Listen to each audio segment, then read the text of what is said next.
Praise the Lord.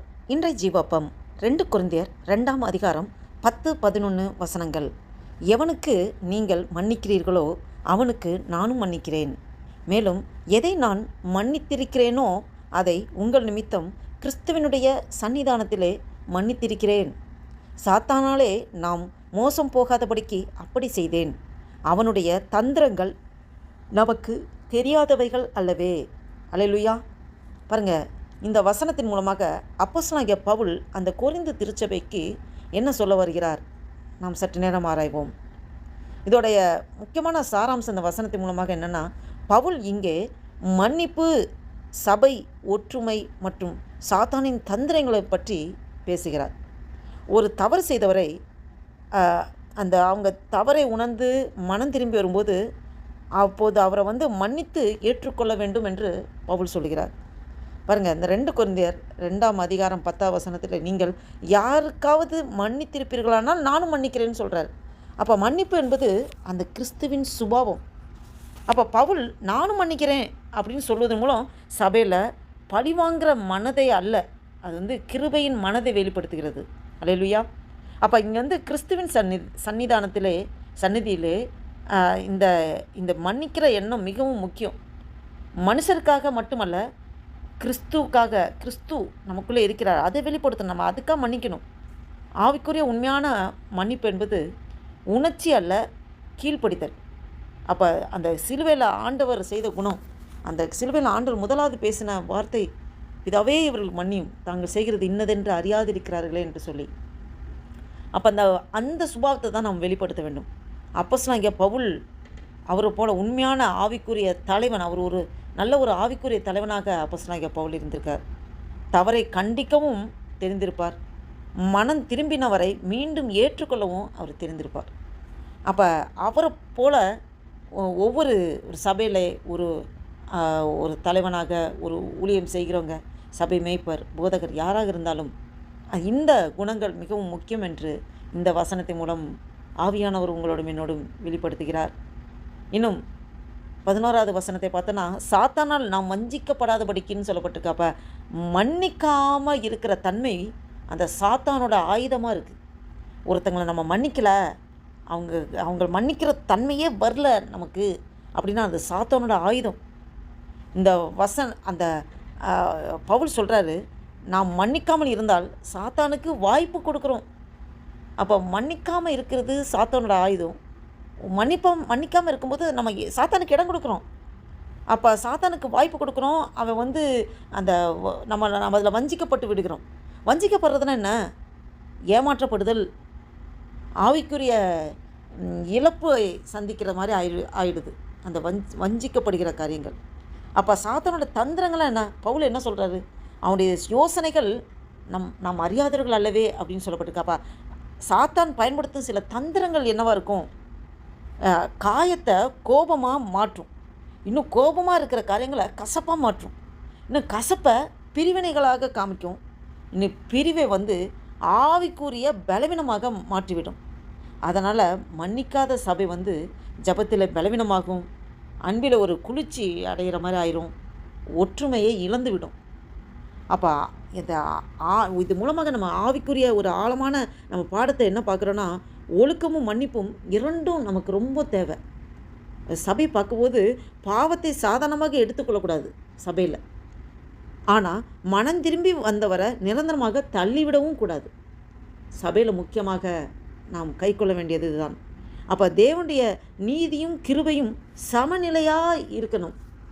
அப்போ மன்னிப்பு என்பது ஒரு ஆவிக்குரிய ஒரு யுத்தம். சாதாரணமாக நம்மளால் மன்னிக்க முடியாது. ஆவியான நமக்குள்ளே இருந்தால் அந்த ஒரு உணர்வை நமக்கு உண்டு பண்ணுகிறார். நாம் ஒருவரை மன்னிக்கும்போது சாத்தானோட திட்டங்கள் முறியடிக்கப்படுகிறது, கிறிஸ்துவின் அன்பை நாம் வெளிப்படுத்துகிறோம். ஆமென். சபையில் ஒற்றுமை மிகவும் முக்கியம். அந்த சபையில் அந்த ஒரு யூனிட்டி, அந்த ஒருமனப்பாட்டை குலைக்கிறது தான் பிசாசு பலவாறு பிளான் பண்ணுவான். அப்போ சாத்தான் அதிகமாக தாக்குவது நம்ம ரிலேஷன்ஷிப்பு, உறவுகளில் எப்படி பிரச்சனை உண்டு பண்ணலாம் அப்படின்னு பார்ப்பான். இன்னும் சபையில் அந்த ஒற்றுமையை குலைக்க பார்ப்பான். இன்னும் விசுவாசிகளோட இருதயத்தில், மனசில் ஒரு கசப்பை விதைக்க பார்ப்பான். ஒவ்வொரு சக விசுவாசிகளோட இருக்கிற ஐக்கியத்தை உடைக்க பார்ப்பான். அவங்களுக்குள்ள மனக்கசப்பை விதைக்க பார்ப்பான். அதனால் பவுல் சொல்கிறாரு, ஒருவரை ஒருவர் ஏற்றுக்கொள்ளுங்கள் என்று இந்த வசனத்தின் மூலமாக இன்டைரக்டாக அவர் வலியுறுத்துகிறார். அப்போ நம்ம இதிலேருந்து நம்ம மன்னிப்பு இல்லாத இடத்துல சாத்தானுக்கு இடம் உண்டு அப்படிங்கிறத இந்த வசனத்தின் மூலமாக நம்ம தெரிஞ்சுக்கொள்கிறோம். மனம் திரும்பினவரை நம்ம மன்னிக்கணும்.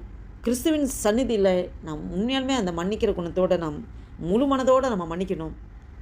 மன்னிக்காமல் இருக்கிறது சாத்தானுக்கு நம்ம வாய்ப்பு கொடுக்குறோம். சாத்தானின் தந்திரங்களை நம்ம நல்லா அறிஞ்சிருக்கணும். அப்போ அதுக்கு நம்ம சாத்தானுக்கு இடம் கொடுக்காமல் இருக்கணும். சபையில் நம்ம எப்பவுமே அந்த ஒற்றுமை ஒருமனப்பாட்டை நாம் காத்துக்கொள்ள வேண்டும். இதை கேட்டுக்கொண்டிருக்கிற என் அன்பு தேவ பிள்ளைகளே, உங்களோடும் என்னோடும் இந்த வசனத்தின் மூலம் ஆவியானவர் பேசிக்கொண்டிருக்கிறார். நாம் இந்த உணர்வோட, இந்த அர்ப்பணிப்போட நம்முடைய வாழ்க்கையில் யார் யாரெல்லாம் நாம் இன்னும் மன்னிக்காமல் இருக்கிறோம், நாம் ஒரு விசை நினைத்து பார்ப்போம். நாம் அவர்களை முழு இருதயத்தோடு அவர்களை மன்னிக்க வேண்டும். ஆமென். எந்த கசப்போ வெறுப்போ கோபதாபங்களோ நாம் ஒருபோதும் வைத்துக்கொள்ளக்கூடாது. இருதயத்தில் கசப்பை வைத்துக்கொள்ளக்கூடாது. மன்னிக்காமல் இருக்கிற தன்மைக்கு பிசாசுக்கு நாம் இடம் கொடுக்கிறவர்களாக மாற்றி விடுகிறோம். பிசாசுக்கு இடம் கொடாதிருங்கள், அப்போது அவன் உங்களை விட்டு ஓடி போவான் என்று சொல்லப்பட்டிருக்கிறது. பிசாசுக்கு இடம் கொடுக்குற எந்த காரியமும் நம்மளோட வாழ்க்கையில், நம்மளோட மனதிலே, சிந்தையில் இருக்கக்கூடாது. எல்லாரையும் மன்னிக்க வேண்டும். எல்லாரும் ஒற்றுமையோட ஒருத்தருக்கு பரஸ்பர அன்பை நாம் காண்பித்து கிறிஸ்துவின் ராஜ்யம் நம் மூலமாக கட்டப்பட நாம் ஒரு ஆண்டவர் நம்மளை ஒரு கருவியாக எடுத்து பயன்படுத்துவதற்கு நாம் முழுவதுமாக அர்ப்பணிக்க வேண்டும். இதை கேட்டுக்கொண்டிருக்கிற என் அன்பு தேவ பிள்ளைகளை, உங்களோடும் என்னோடும் ஆவியானவர் பேசி கொண்டிருக்கிறார். நாம் இந்த அர்ப்பணிப்போட ஒரு புதிய நாளைக்குள் ஆண்டு நம்மளை நடத்தி கொண்டதுக்கு தேவனுக்கு நன்றி செலுத்தி ஆண்டு நோக்கி பார்த்து ஜெபம் செய்வோம். ஹல்லேலூயா. நன்றி தகப்பனே, நன்றியோடு துதிக்கிறோம் ஆண்டவரே. துதிகளை பத்தில் வாசம் செய்கிற தேவனே, நன்றியோடு துதிக்கிறோம் ஐயா. நன்றி தகப்பனே, ஒரு புதிய நாளைக்குள் எங்களை நடத்தி கொண்டு வந்திருக்கிற ஸ்தோத்திரம் ஆண்டவரே. அப்போ அந்த 2026 வருஷத்தின் 5வது மாதமாகிய மே மாதத்தின் 17ஆம் தேதியை காண கிருபை செய்த தேவனே, உமக்கு கோடான கொடி ஸ்தோத்திரம் ஐயா. நன்றி தகப்பனே. அப்போ அந்த வாசித்த வசனத்தின்படி எங்களோடு நீர் ஆழமாக நீர் இடைப்பட்டீர் ஆண்டவரே. ஸ்தோத்திரம் ஐயா. அப்போ நாங்கள் வாழ்கிற வாழ்க்கையில் ஆண்டவரே அநேக பலதரப்பட்ட மனிதர்களை பார்க்கிறோம். அப்பா, சொந்த பந்தங்கள், உற்ற உறவினர்கள், குடும்ப உறவுகள் எல்லாரையும் பார்க்கிறோம் ஆண்டவரே.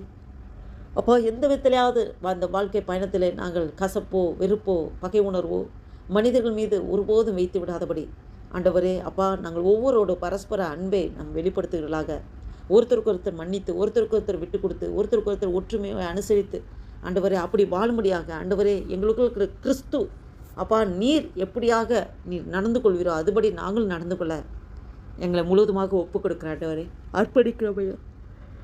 அப்போ அந்த வீடியோவை கேட்டுக்கொண்டு பார்த்து கொண்டிருக்கிற ஆண்டவரே ஒவ்வொருவரே ஆண்டவரே ஏசப்பா நீங்கள் ஆசீர்வதிக்க கிருபைக்காய் ஸ்தோத்திரம். எங்களை ஒவ்வொரு நீங்கள் பலப்படுத்துக்காய் ஸ்தோத்திரம்.